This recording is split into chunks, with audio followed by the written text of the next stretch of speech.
সকলে একই কাতারে বসতে যাচ্ছেন, এক কাতারে বসে আজকের এই সমাবেশকে সফল করবেন সে নিয়েও কিন্তু সাধারণ মানুষের মধ্যে একটি উচ্ছ্বাস উদ্দীপনা, সাধারণ ধর্মপ্রাণ মুসল্লি যারা রয়েছে তাদের মধ্যেও কিন্তু একটি উদ্দীপনা কাজ করছে। সেই বিষয়টি কিন্তু আমরা আপনাদেরকে দেখানোর চেষ্টা করছি। সরাসরি যুক্ত করেছি রূপালী বাংলাদেশের অফিসিয়াল ফেসবুক লাইভে। দর্শককে কোন জায়গা থেকে আমাদের লাইভ সম্প্রচারটি দেখছেন সেটি কিন্তু কমেন্টে জানাতে পারেন আপনার মূল্যবান মতামত। একই সাথে আজকের এই সমাবেশ থেকে আমরা যেমনটি আপনাদেরকে দেখানোর চেষ্টা করছি, পুরো শহর বিভিন্ন ব্যানারে কিন্তু ছেয়ে আছে, সেটি আপনাদেরকে চতুর্পাশ জুড়ে একেবারে ময়দানের শুরু থেকে শেষ পর্যন্ত যেমনটি আমরা দেখতে পাচ্ছি স্টেজ মঞ্চ রয়েছে। আর সেখানে কিন্তু বেলা 2টা নাগাদ আসবেন চরমোনাই পীর সৈয়দ মুফতি ফয়জুল করিম। তিনি আসার পরপরই কিন্তু এই সমাবেশের আনুষ্ঠানিকতা শুরু হবে। যদিও এর আগে কার্যক্রম কিন্তু শুরু হয়ে গিয়েছে।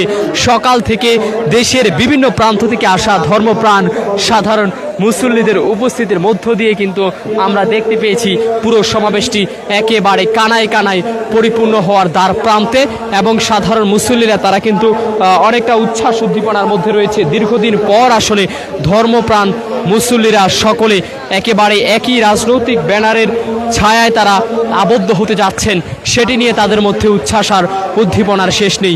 সেই দৃশ্য কিন্তু আমরা আসলে দেখেছি সোহরাওয়ার্দী উদ্যান থেকে।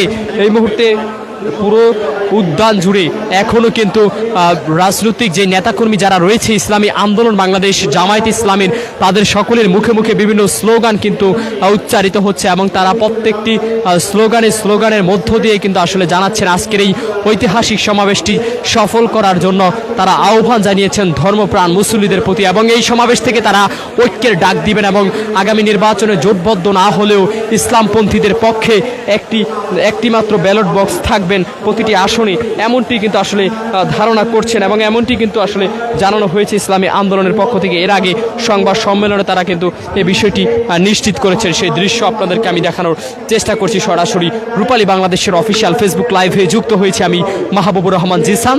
দেখতে পাচ্ছেন সোহরাওয়ার্দী উদ্যান জুড়ে 3 দফা দাবিতে রাষ্ট্র সংস্কার, পিআর পদ্ধতিতে নির্বাচন, শেখ হাসিনার বিচার, 3 দফা দাবি জানিয়ে আজকের এই মহাসমাবেশ স্মরণকালের সর্ববৃহৎ সমাবেশ ইসলামী আন্দোলনের।